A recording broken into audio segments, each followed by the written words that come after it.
أشهد أن لا إله إلا الله وحده لا شريك له وأشهد أن محمدا عبده ورسوله أما بعد فأعوذ بالله من الشيطان الرجيم بسم الله الرحمن الرحيم الحمد لله رب العالمين الرحمن الرحيم مالك يوم الدين إياك نعبد وإياك نستعين اهدنا الصراط المستقيم صراط الذين أنعمت عليهم غير المغضوب عليهم ولا الضالين.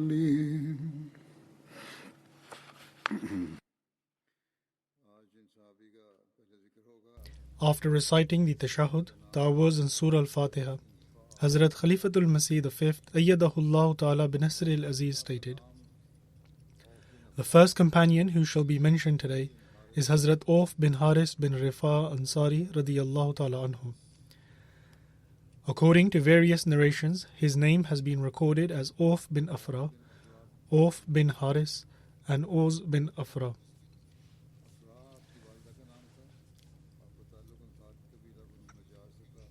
Afra was the name of his mother, and Hazrat Auf bin Haris bin Rifa Ansari radiyallahu ta'ala anhu belonged to the Ansar tribe of the Banu Najjar. Hazrat Muaz and Hazrat Muawiz radiyallahu ta'ala anhuma were Hazrat Auf radiyallahu ta'ala anhu's brothers. Hazrat Auf was among those 6 men from among the Ansar who were first to come to Makkah and do the Bai'at, i.e. pledge initiation. He also took part in the Bai'at at Aqba, and after he accepted Islam, he broke the idols of Banu Malik bin Najjar along with Hazrat Asad bin Zurara and Hazrat Ammara bin Hazm. On the day of the Battle of Badr, Hazrat Auf bin Afra radiyallahu ta'ala anhu asked the Holy Prophet, peace and blessings of Allah be upon him, in the midst of the battle, that, O Messenger of Allah, peace and blessings of Allah be upon him, at which deed of his servant is Allah the Exalted most delighted? The Holy Prophet, peace be upon him, replied, when his servant is engaged in battle and fearlessly fighting without his armor. In other words, if he is in battle, he should be fearless. Upon this, Hazrat Auf bin Afra took off his armor, went forth and started fighting until he was martyred. Abu Jahl martyred Auf bin Haris and his brother Hazrat Muawiz during the Battle of Badr.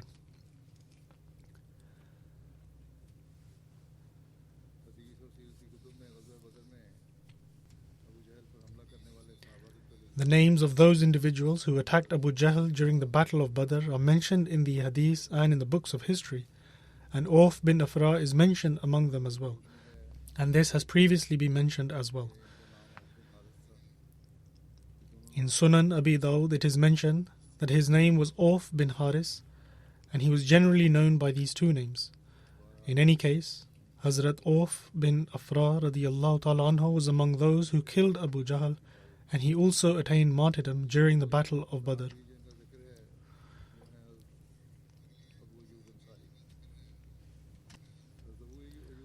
The next companion to be mentioned is Hazrat Abu Ayyub Ansari radiyallahu ta'ala anhu. Hazrat Abu Ayyub Ansari's name was Hazrat Khalid, and his father was Zaid bin Kulayb. He is known by his name as well as his title. Hazrat Abu Ayyub Ansari radiyallahu ta'ala anhu belonged to the Banu Najjar branch of the Ansar tribe of Khazraj. Hazrat Abu Ayyub Ansari was blessed with the opportunity to do the Bai'at on the occasion of the 2nd pledge at Aqba, along with 70 other companions. Hazrat Abu Ayyub Ansari's mother's name was Hind bint Said, whereas according to another narration, her name was Zahra bint Saad. Hazrat Abu Ayyub Ansari's wife was Hazrat Hassan bint Zaid, who bore a son by the name Abdul Rahman. The Holy Prophet, peace and blessings of Allah be upon him, formed a bond of brotherhood, i.e. muwakhat, between Hazrat Abu Ayyub Ansari and Hazrat Musab bin Umair. When the Holy Prophet, peace and blessings of Allah be upon him, migrated to Medina, he stayed with Hazrat Abu Ayyub Ansari until the construction of Masjid al-Nabwi and his house. In Sirat Khatam al-Nabiyyin, Hazrat Mirza Bashir Ahmad Sahib radiyallahu ta'ala anhu has mentioned the following in relation to the Holy Prophet's stay at the house of Hazrat Abu Ayyub Ansari. He writes, when the Holy Prophet, peace be upon him, reached the Banu Najjar, the question once again posed itself as to which person the Holy Prophet, peace be upon him, would stay with. Every individual of the tribe was desirous that he be the one to receive this honor. As a matter of fact, in the fervor of their love, some would even take hold of the reins of the camel belonging to the Holy Prophet, peace be upon him. Upon seeing this, the Holy Prophet, peace be upon him, said, "Leave my camel, for at this time it has been divinely inspired." In other words, wherever Allah so desired, it would sit down itself. And upon saying this, the Holy Prophet, peace be upon him, also released its reins.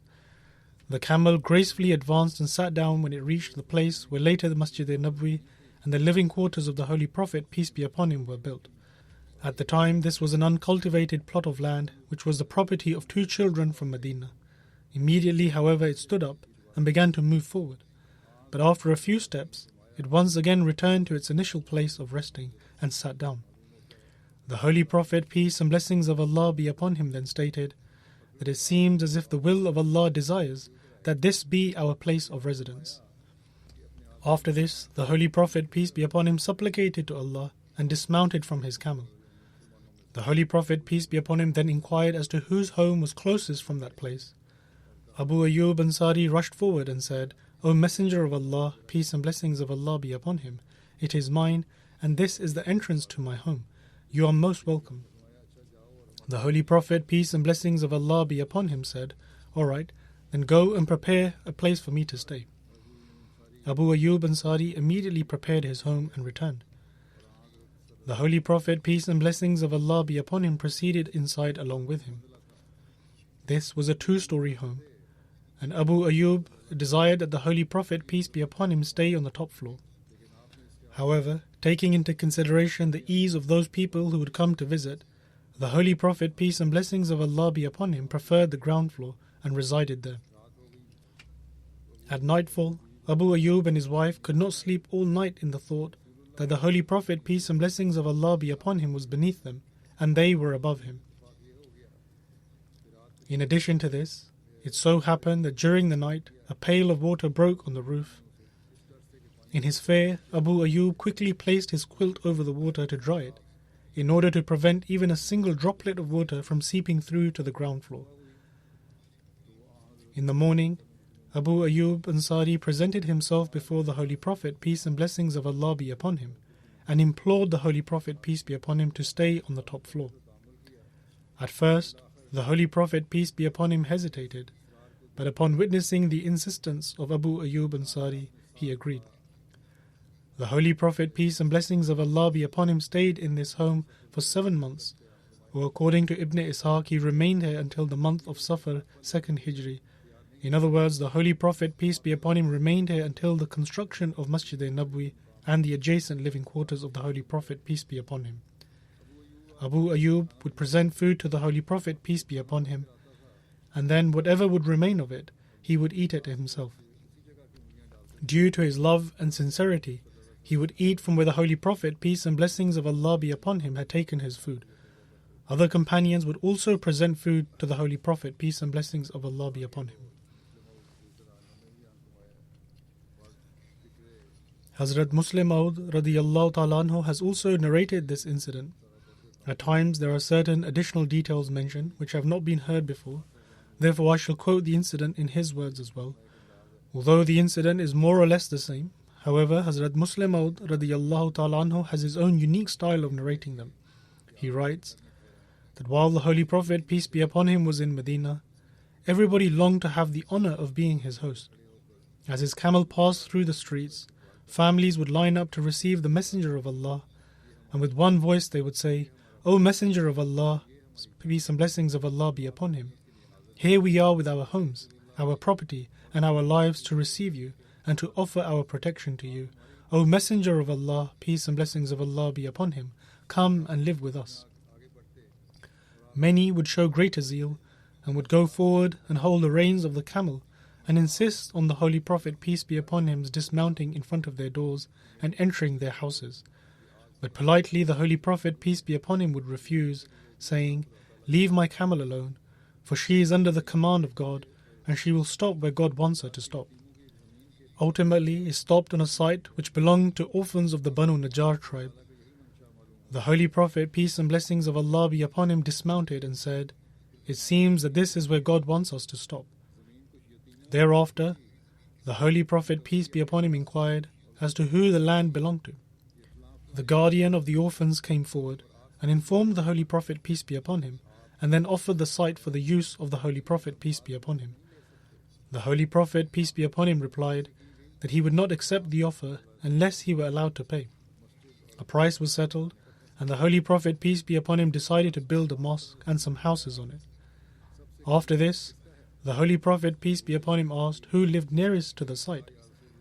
Abu Ayyub Ansari came forward and said that his house was the nearest, and that his services were at the Holy Prophet, peace and blessings of Allah be upon him's disposal.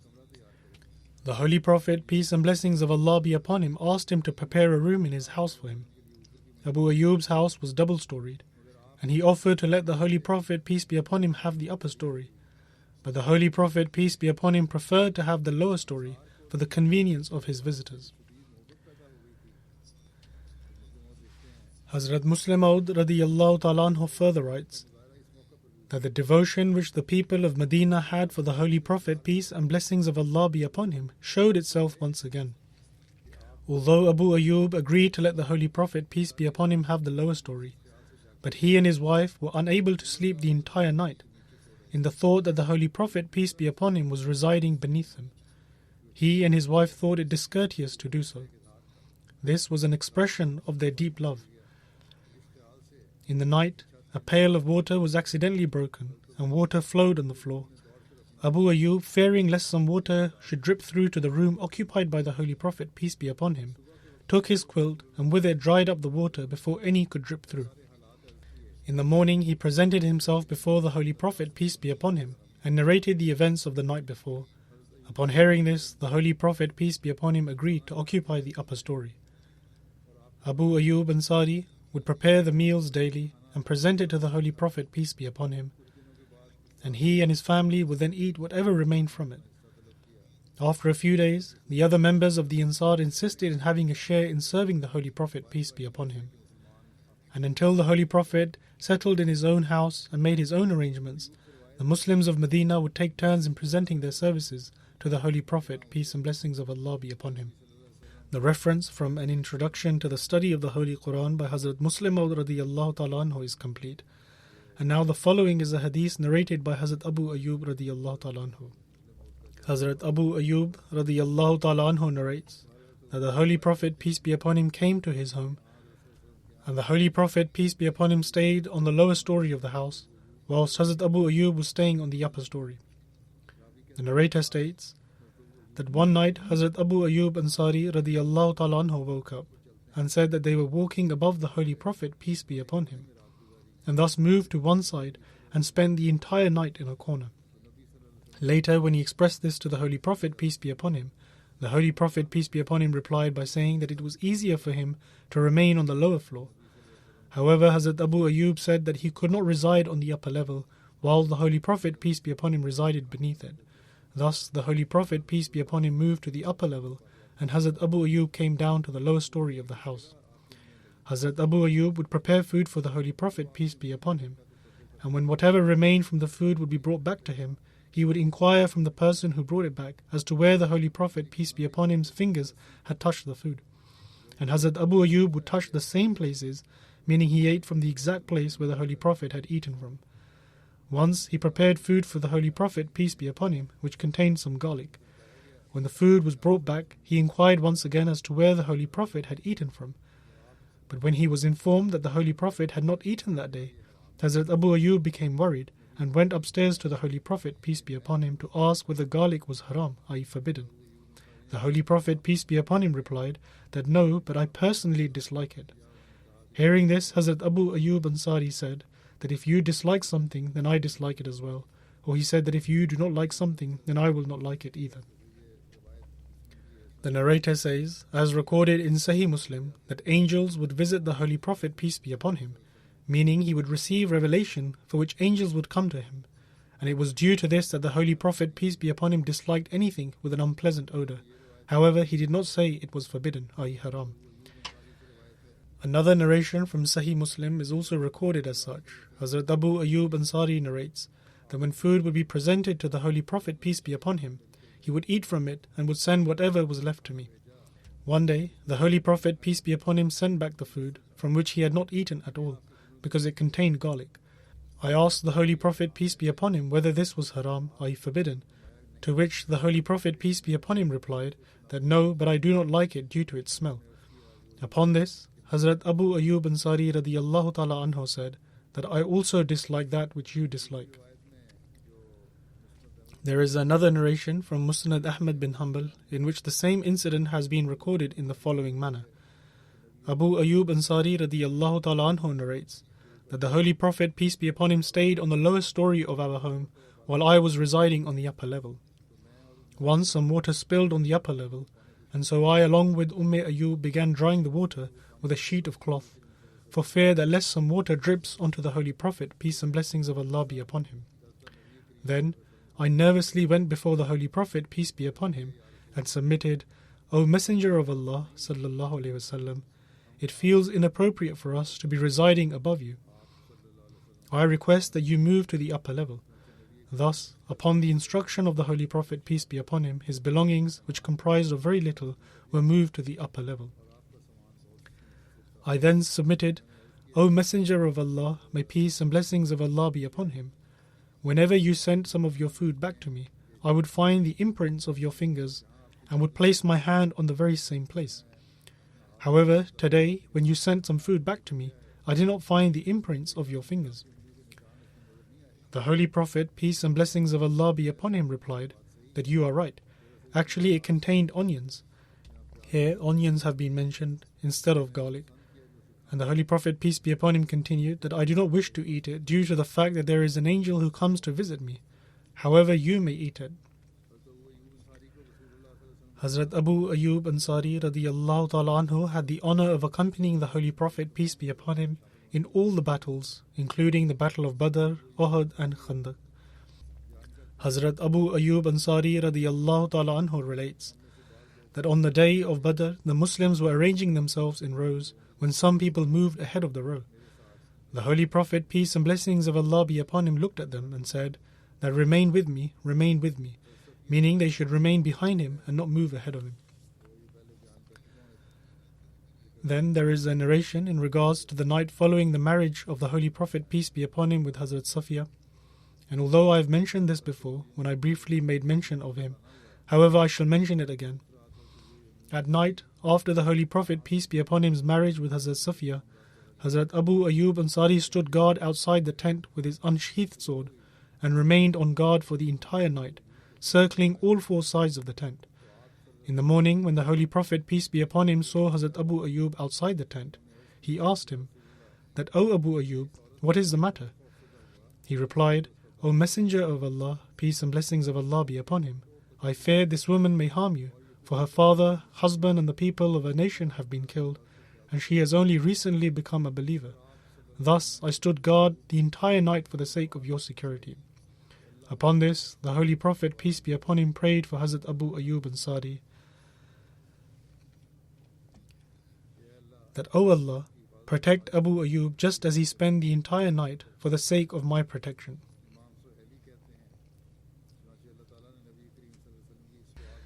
Imam Suhaili states that as a result of this prayer offered by the Holy Prophet, peace and blessings of Allah be upon him, Allah the Almighty protected Hazrat Abu Ayyub to the extent that the Romans used to safeguard his grave and would pray by his graveside for water, as a result of which it would rain upon them.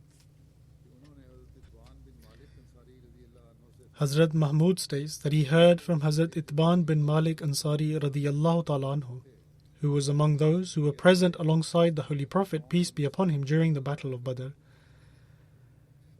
that I used to lead my tribe Banu Salim in prayer. And along the way to the mosque, however, there was a small stream which would become difficult for me to cross when it rained.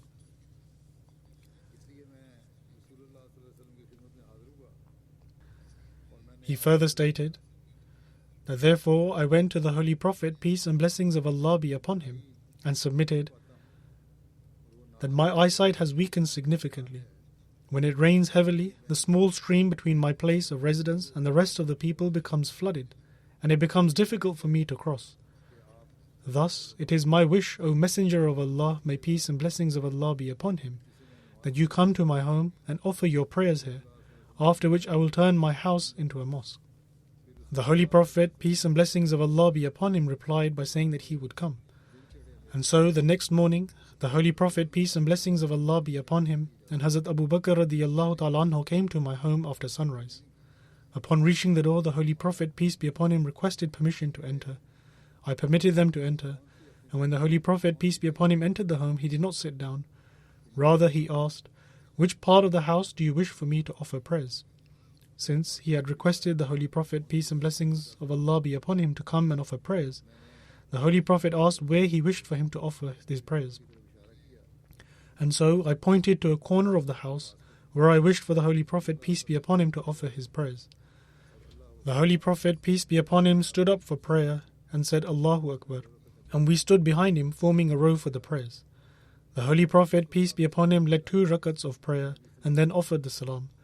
When the Holy Prophet, peace be upon him, said salam, we also said salam, and I then requested the Holy Prophet, peace be upon him, to stay a little longer to eat khazira, which is a dish prepared from meat and flour, which was still being prepared at the time. Some other residents of the area had heard that the Holy Prophet, peace and blessings of Allah be upon him, was visiting my home, and so they came running, and eventually many people had gathered in my home. One of them said that, "Where is Malik? I do not see him." And another person replied that he is a hypocrite. He was asking regarding the whereabouts of another companion, and another person responded by saying that he is a hypocrite and has no love for Allah nor His Messenger, peace and blessings of Allah be upon him, which is why he did not come. Upon hearing this, the Holy Prophet, peace be upon him, said that, "Do not say this. Do you not see that he professes the Islamic creed of La ilaha illallah, that there is none worthy of worship except Allah, in the hope of attaining the pleasure of God?" The one who said the aforementioned statement then said that God and His Messenger sallallahu alaihi wasallam know best. And he added, "However, we only see him having ties and talking to the hypocrites." The Holy Prophet, peace be upon him, stated that hell has been forbidden on the one who declares that there is none worthy of worship except Allah, in a manner whereby they seek the pleasure of Allah. Hazrat Mahmud bin Rabi narrates that I mentioned this saying of the Holy Prophet, peace be upon him, to a few other people, including Hazrat Abu Ayyub Ansari, a companion of the Holy Prophet, peace be upon him. At the time, Hazrat Abu Ayyub was taking part in the battle against the Byzantine forces under the command of Yazid bin Muawiyah, and he died during this battle. Hazrat Abu Ayyub dismissed what I had said, stating that, "By God, I cannot accept that the Holy Prophet, peace be upon him, would have ever stated what you have just narrated, i.e. the narration that hell would be forbidden on the one who simply declares there is none worthy of worship except Allah." Nonetheless, he further narrates that I was greatly perturbed by this matter and became anxious. I made a vow to Allah the Almighty that if He enabled me to return safely from this battle, I would go and inquire about this matter from Hazrat Itban bin Malik, so long as he is alive when I go to visit the mosque of his tribe. Thus I returned and entered into a state of ihram for Umrah or Hajj, and I left and on the way came to the part of Medina where the Banu Salim resided. I went to Hazrat Itban, who had become very frail and his vision had deteriorated, and he was leading his people in prayer. When he said salam to indicate the end of prayer, I offered him the greetings of peace and introduced myself to him. I then asked him concerning the matter, and he narrated the exact same incident he had mentioned previously to me. In other words, that he had indeed heard the Holy Prophet, peace and blessings of Allah be upon him, say that hell would be forbidden for the one who declared La ilaha illallah, that there is none worthy of worship except Allah. However, Hazrat Abu Ayyub Ansari radiyallahu ta'ala anhu did not accept this narration.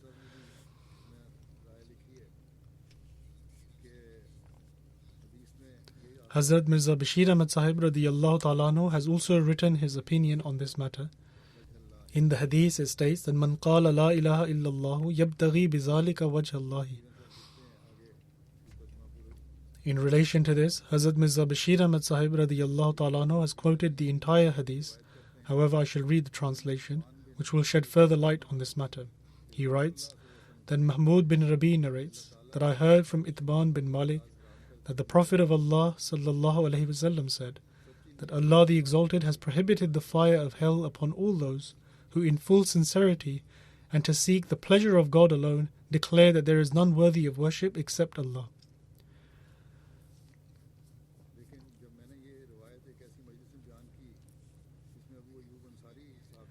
Mahmud added that I told the above narration to some people in a gathering where Abu Ayyub was also present. And Abu Ayyub denounced the narration and said that by God I cannot at all presume that the Holy Prophet, peace and blessings of Allah be upon him, might have said so.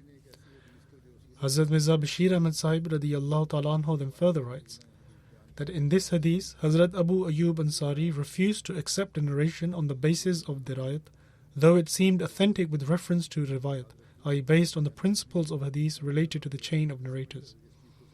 Hazrat Abu Ayyub refused to accept the narration based upon the principles he deemed to be correct.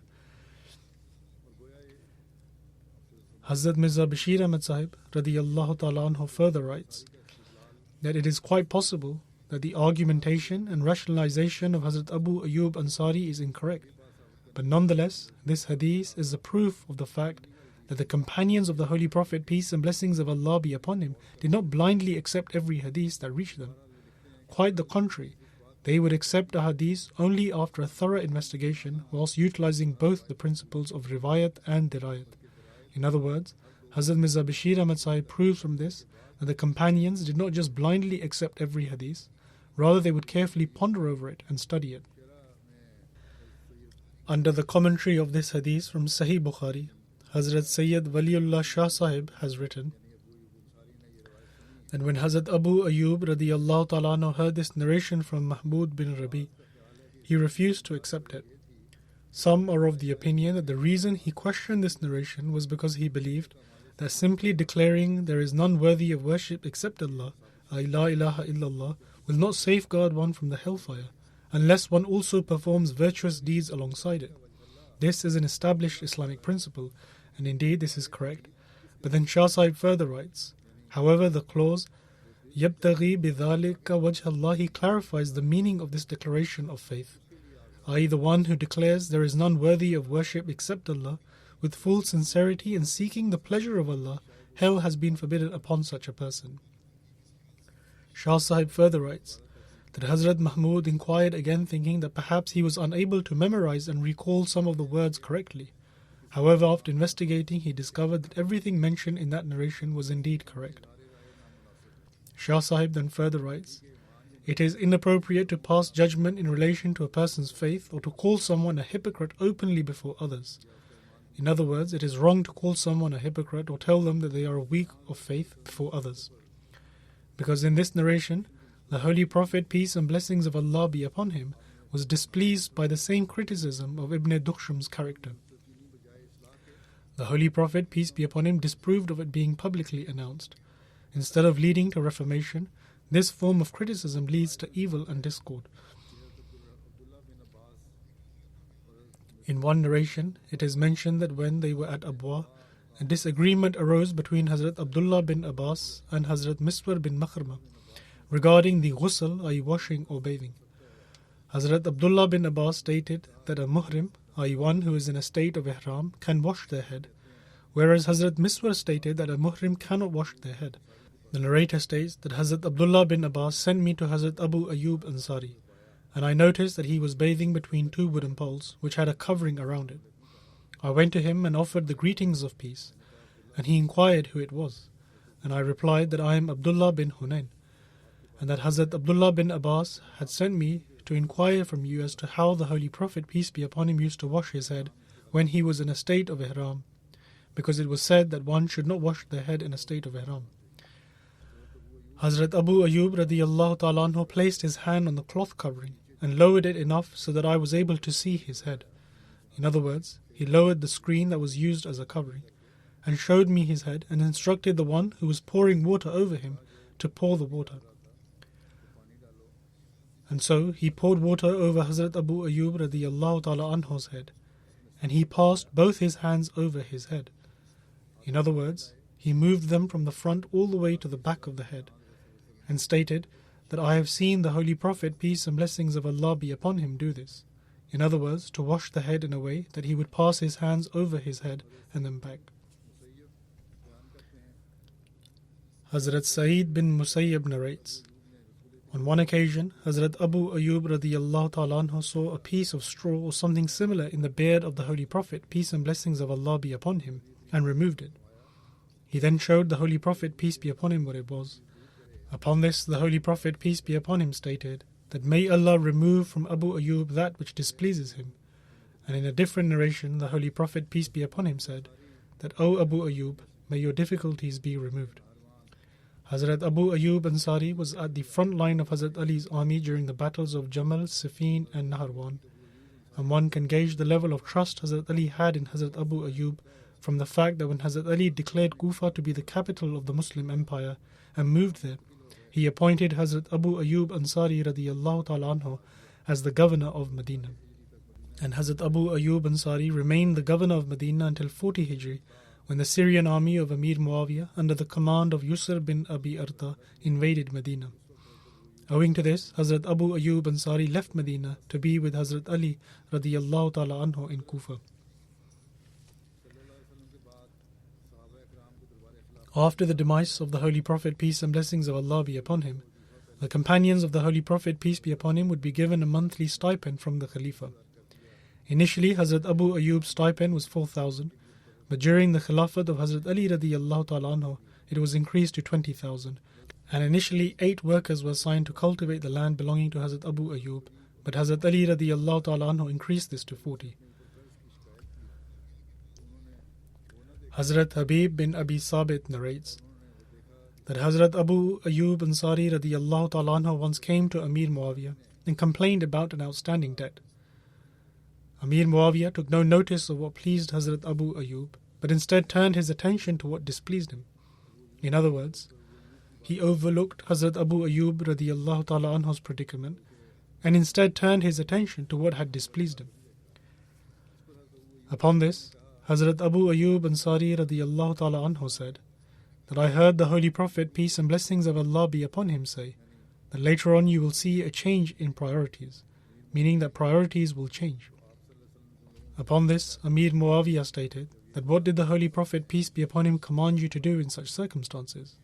Hazrat Abu Ayyub radiyallahu ta'ala anhu replied that the Holy Prophet, peace be upon him, instructed us to demonstrate patience, i.e., when the priorities change and their requests are not heard, then they ought to demonstrate patience. Upon this, Amir Muawiyah stated that then you ought to show patience. If the Holy Prophet, peace and blessings of Allah be upon him, has instructed to demonstrate patience, then you should be patient.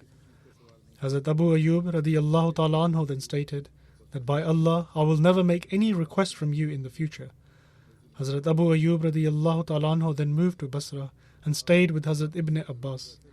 Hazrat Ibn Abbas emptied his house for him and said to him that most certainly I will extend the same hospitality to you as you extended to the Holy Prophet, peace be upon him. Hazrat Ibn Abbas radiyallahu ta'ala anhu then instructed his family to leave and said to Hazrat Abu Ayyub radiyallahu ta'ala anhu that whatever is in the house belongs to you. He also gave him 40,000 dirhams and 20 servants. In other words, Hazrat Ibn Abbas made other arrangements for himself and not only gave him 40,000 dirhams but also 20 servants.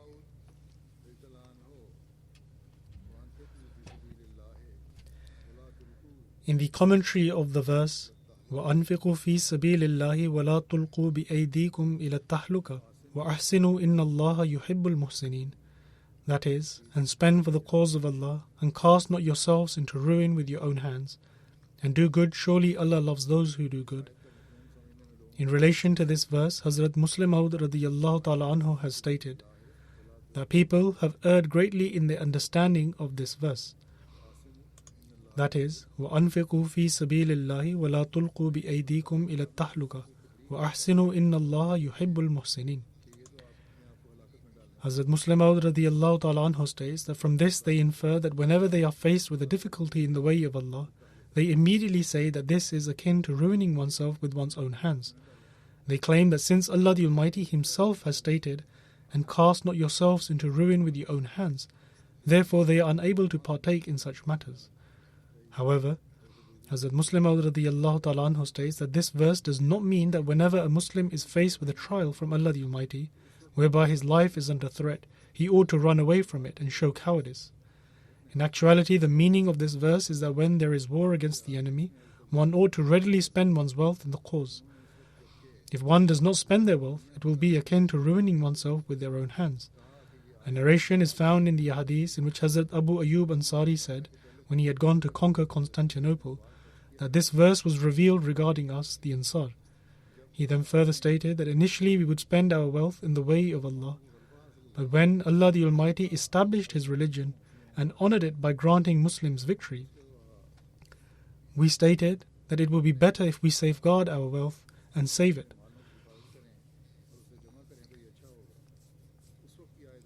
At that time, this verse was revealed that one should not hold back in spending in the way of Allah the Almighty, for if one does, then it will be akin to casting oneself to ruin. Therefore, you ought not to accumulate wealth, rather spend it in the way of Allah the Almighty. Otherwise, your lives will go in vain, and the enemy will overcome you, and you will be completely destroyed. After Hazrat Ali radiallahu ta'ala anhu, when the era of Amir Muawiyah's rule started, Uqba bin Amir Juhani was appointed by him as the governor of Syria. During Hazrat Uqba's rule as governor, Hazrat Abu Ayyub Ansari radiallahu ta'ala anhu twice had the opportunity to travel to Syria. The first time was for the purpose of recording a hadith, as he had come to know that Hazrat Uqba used to relate a particular hadith. Hazrat Abu Ayyub Ansari radiallahu ta'ala anhu endured the hardship of travels in his advanced years for just one hadith. And the second time he travelled to Syria was with the intention to take part in the battle against the Byzantines. When Marwan was serving as the governor of Medina, he once saw that someone had placed his face on the grave of the Holy Prophet, peace be upon him. Upon this, Marwan observed, that "Do you know what you are doing? This is shirk, are you associating partners with Allah, for you are prostrating before it." When Marwan came a little closer, he saw that it was Hazrat Abu Ayyub Ansari radiallahu ta'ala anhu, and he replied, that "I have come to visit the Holy Prophet, peace and blessings of Allah be upon him, and not these stones." Abu Abdul Rahman Hubli narrates that they were travelling by sea, and Abdullah bin Qais Fazari was appointed as the Amir, and Hazrat Abu Ayyub Ansari was also with them. When Hazrat Abu Ayyub Ansari walked past the individual who was responsible for distributing the spoils of battle, just to clarify the aforementioned incident, is that what he meant by this was that he had prostrated out of his deep love for the Holy Prophet, peace be upon him, and he was not prostrating to the stones. He was not committing any shirk, or associating any partners with Allah. Rather, it was an expression of his love, and even whilst doing this, he had the belief in the oneness of God, and there was no aspect of shirk. In any case, Abu Abdul Rahman Hubli narrates that they were travelling by sea, and Abdullah bin Qais Fazari was appointed as their Amir, and Hazrat Abu Ayyub Ansari was also with them. When Hazrat Abu Ayyub Ansari walked past the individual who was responsible for distributing the spoils of battle and was overseeing the prisoners, he noticed that a lady was crying. Upon inquiring what had happened to her, he was informed by the people that the lady and her son had been separated. The narrator of the tradition states that Hazrat Abu Ayyub Ansari took hold of the child's hand and placed it in the hand of his mother. Following this, the individual who was responsible for distributing the spoils of battle went to Abdullah bin Qais and informed him of what had just happened. Abdullah bin Qais called for Hazrat Abu Ayyub Ansari and asked why he acted in this manner. Upon this, Hazrat Abu Ayyub replied that "I heard the Messenger of Allah, peace and blessings of Allah be upon him, say, the one who causes a mother and a son to be distant from one another, Allah the Almighty will cause such a person to be distanced from his loved ones on the Day of Judgment." Hence, there is an important lesson for those people who separate the children from their mothers. Islam shows great compassion in such matters. However, those who level allegations against Islam, they ought to look at their own actions. Recently, it was reported that the migrants who had arrived in the USA were separated from one another, and the children were also separated from their mothers. And in some cases, the children could not even recognize their mothers after some time. But in any case, Islam's teachings are so detailed that it even states that a child should not be separated from its mother and not to cause them distress on account of this.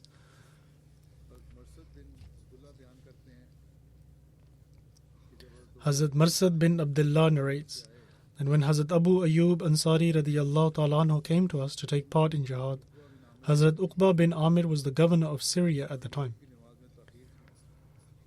One day, he offered the Maghrib prayer slightly later than its prescribed time. And upon this, Hazrat Abu Ayyub Ansari went to him and said, "O Uqba, what kind of prayer is this?" Hazrat Uqba replied that he was preoccupied in something. Upon this, Hazrat Abu Ayyub replied that I swear by Allah, my only intention in saying this is so that people do not think that you saw the Messenger of Allah sallallahu alaihi wasallam doing this. Have you not heard the Messenger of Allah, peace and blessings of Allah be upon him, say that my ummah will remain established on virtue, or perhaps he said that it will remain established on its fitrah, i.e. pure disposition, for as long as it does not delay offering the Maghrib prayer to the extent that the stars begin to shine. Thus, one ought to offer the Maghrib prayer in the earlier part of its prescribed time. Abu Wasil narrates that I once met Hazrat Abu Ayyub Ansari and shook his hand, and noticing that my nails were long, he said that the Holy Prophet, peace be upon him, once stated that there are some among you who ask about heavenly matters, and yet their nails are so long like the claws of a pigeon that impurity and filth begins to gather in it. In other words, they would ask highly intellectual questions, and yet their condition was such that their nails were so long. Since filth begins to gather in them, therefore one should cut their nails.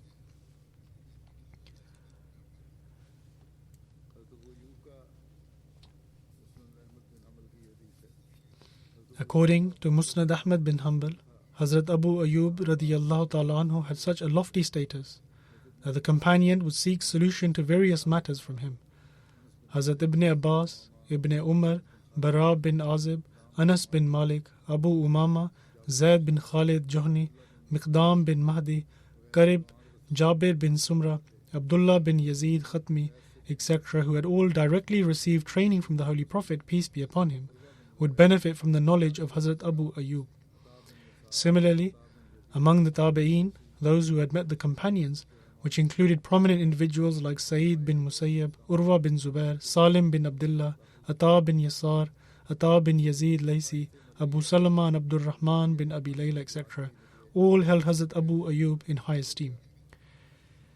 It has been related from Hazrat Abu Ayyub Ansari that he left to take part in jihad during the rule of Amir Muawiyah, and he states that I became severely ill and told my fellow companions that if I pass away, then carry me until you are stood in your rows to fight the enemy, and bury me in the ground below you. I shall share a hadith with you which I heard from the Messenger of Allah sallallahu alaihi wasallam. If my demise was not imminent, I would never have related it. I heard the Messenger of Allah sallallahu alaihi wasallam say that whoever dies in a state whereby they never committed any shirk, i.e. associating partners with Allah, they shall enter paradise. In another narration it states that nearer to the time of his demise, Hazrat Abu Ayyub Ansari stated that I have kept hidden something from you which I had heard from the Messenger of Allah sallallahu alaihi wasallam. The Holy Prophet, peace be upon him, stated, if you did not commit sin, then Allah the Most Exalted would have brought about a people who would have committed sin, and Allah would then grant them His forgiveness. In other words, this is the extent to which Allah the Almighty manifests His attribute of mercy and forgiveness.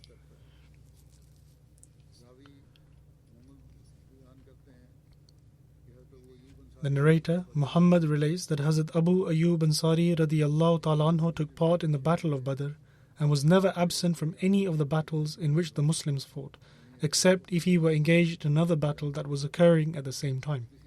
In other words, if two battles were taking place at one time, he would certainly be present in one of them. It was only 1 year that he did not take part in battle, because the commander who was appointed over the army was very young, and so that year he sat out from taking part in any battle. After that year, he would always express his regret by saying, "What concern was it of mine as to who was appointed over me? What concern was it of mine as to who was appointed over me? What concern was it of mine as to who was appointed over me?" He repeated this 3 times. It is narrated that the youth who was appointed to take command of the army was Abdul Malik bin Marwan. The narrator further states that Hazrat Abu Ayyub fell ill, and at the time Yazid bin Muawiyah was the commander of the army. He came to visit Hazrat Abu Ayyub Ansari and asked if there was anything he required. Hazrat Abu Ayyub Ansari replied that my only desire is that if I pass away, then carry me to the land of the enemy as far as you possibly can, and when you can no longer carry me, then bury me there and return. When Hazrat Abu Ayyub Ansari radiyallahu ta'ala anhu passed away, he placed him on a mount, and as far as it was possible for him, he took him into the enemy's land and buried him, and then returned. The narrator further relates that Hazrat Abu Ayyub Ansari radiyallahu ta'ala anhu used to say that Allah the Almighty states, "Go forth light and heavy, and I find myself both light and heavy."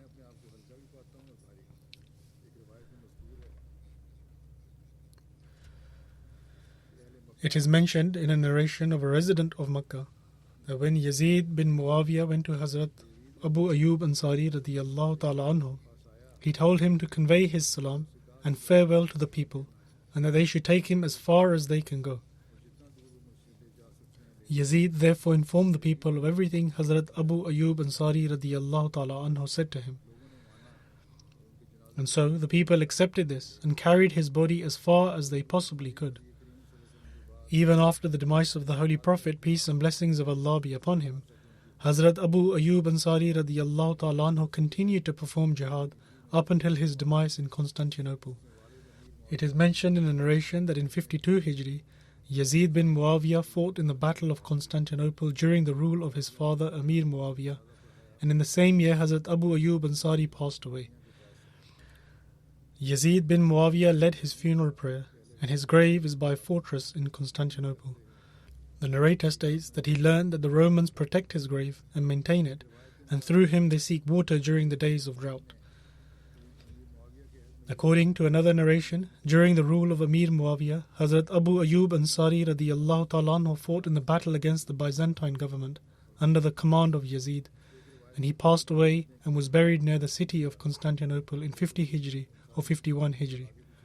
According to another narration, Yazid ordered his cavalry to run back and forth over the grave of Hazrat Abu Ayyub Ansari until there remained no sign of it.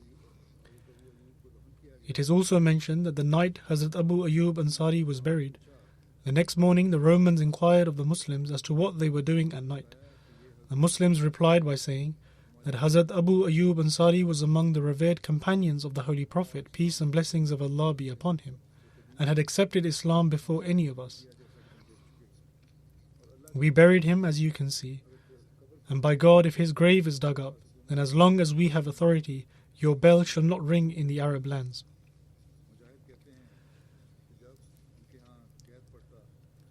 Mujahid states that whenever a drought would befall them, they would move some dirt of the grave of Hazrat Abu Ayyub Ansari and rain would begin to fall. This narration has also been recorded, but Allah knows best how accurate it is. Hazrat Abu Ayyub Ansari radiyallahu ta'ala anhu passed away during the Battle of Constantinople in 50 Hijri, 51 Hijri or 52 Hijri, but the majority are of the opinion that it was in 52 Hijri. The grave of Hazrat Abu Ayyub Ansari radiyallahu ta'ala anhu is in the city of Istanbul, Turkey, and the grave is in a terrace which is closed off by a brass grid door, and many people in Turkey visit this for the purpose of seeking comfort and peace. Now the mention of Badri companions has come to an end, but I shall mention the accounts of the four Khulafa inshallah. There has been brief mention of some of them, but I shall mention them in detail. Similarly, in the beginning some companions were mentioned briefly, so if further information about them is obtained, I shall also narrate that as well. And later when their details are compiled, they can be added to it. But there are only a few.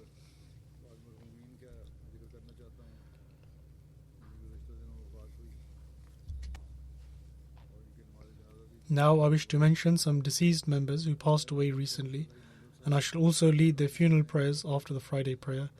The first is Abdul Hay Mandal Sahib, a Muallim in India. He passed away at the age of 53 on 25th September 2020 due to a heart attack. Inna lillahi wa inna ilayhi raji'un. To Allah we belong and to Him shall we return. After conducting his own research, he accepted Ahmadiyyat in 1999 and after graduating from Jamiatul Mubashirin in 2003, he continued to serve the community with great effort, sincerity, and passion right up until his demise. In this regard, his service spanned over 17 years. He was extremely sincere, obedient, regular in offering his prayers, and a muallim who had great love for the community. He is survived by his wife and 2 sons and 2 daughters. May Allah the Almighty grant forgiveness and mercy to the deceased, and grant comfort and solace to his wife and children. The next funeral is of Sirajul Islam Sahib, a muallim of Murshidabad in the district of Bengal. He passed away on 14th October 2020 at the age of 60. Inna lillahi wa inna ilayhi raji'un. Surely to Allah we belong, and to Him shall we return. In 2002, Muallim Sahib acquired 6 months of training at Jamiatul Mubashirin in Qadian and continued serving as a part-time Muallim until 2020. So in this regard, he served for 18 years. The deceased was extremely sincere, pious, obedient, regular in fasting and offering his prayers, and a hard-working Muallim who had love for the community. He is survived by his wife and 3 daughters. The 2 elder daughters are married, and the 3rd is still in education. May Allah the Almighty grant forgiveness and mercy to the deceased, and may He grant patience and forbearance to those who He leaves behind, and enable them to uphold His good deeds. The 3rd funeral is of Shahid Ahmad Khan Pasha Sahib, the maternal grandson of the promised Messiah alayhi salatu wassalam, who is also the paternal grandson of Hazrat Nawab Hassan Khan Sahib. He was the son of Hazrat Nawab Abdul Hafiz Begum Sahiba and Hazrat Nawab Abdullah Khan Sahib. He passed away in hospital on 26th October at the age of 85. Inna lillahi wa inna ilayhi raji'un. Surely to Allah we belong, and to Him shall we return.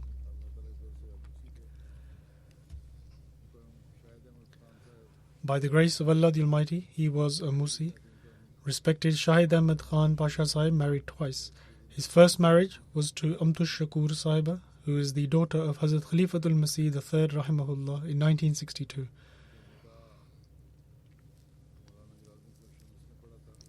Their nikah was led by Maulana Jalaluddin Shams Sahib due to an illness of Hazrat Muslim Maud radiyallahu ta'ala anhu at the time. He has 5 children from the first marriage, 2 sons and 3 daughters. And his second marriage was in 1977 to Samina Saeed Sahiba, daughter of Saeed Sahib, and he has 1 son from her, who currently resides in the US. Although he did not serve in any official capacity, however, he did have the blessed opportunity to travel with Hazrat Khalifatul Masih III Rahimahullah on his tours abroad, where he had the chance to render his services. Another excellent quality regarding which his wife has written is that he took great care of the poor and would pay for the needs of the poor. In fact, he even gave a house away which he had constructed. He would regularly help the poor. May Allah the Almighty grant him forgiveness and mercy.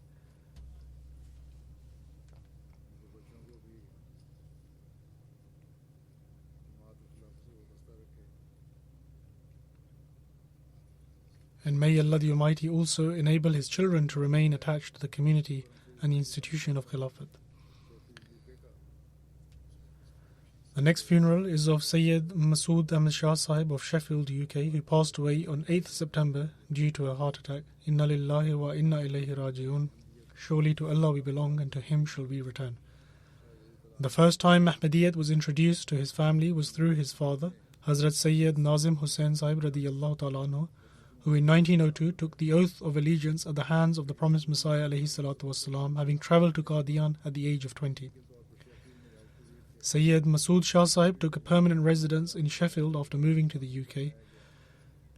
After the community was established in Sheffield, his house became the first namaz centre, and he served as the Sadr, i.e. the president of the community there until 1970. From 1997 up till his last breath, he served as the Ziyafat secretary.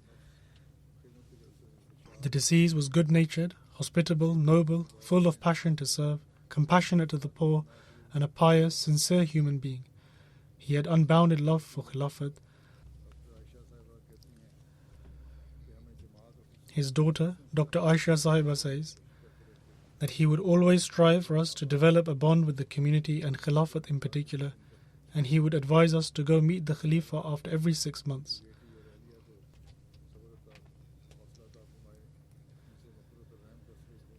May Allah the Almighty grant his daughter and his wife patience and forbearance, and may Allah the Almighty grant forgiveness and mercy to Shah Sahib.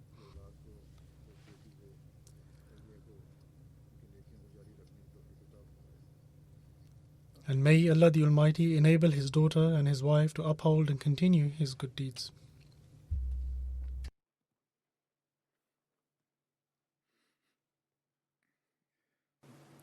Alhamdulillah, Alhamdulillah, nahmaduhu wa nasta'inuhu wa nastaghfiruh, wa nu'minu bihi wa natawakkalu alayh. ونعوذ بالله من شرور أنفسنا ومن سيئات أعمالنا من يهده الله فلا مضل له ومن يضلل فلا هادي له ونشهد أن لا إله إلا الله ونشهد أن محمدا عبده ورسوله عباد الله رحمكم الله إن الله يأمر بالعدل والإحسان وإيتاء ذي القربى وينهى عن الفحشاء والمنكر والبغي يعظكم لعلكم تذكرون اذكروا الله يذكركم وادعوه يستجب لكم ولذكر الله أكبر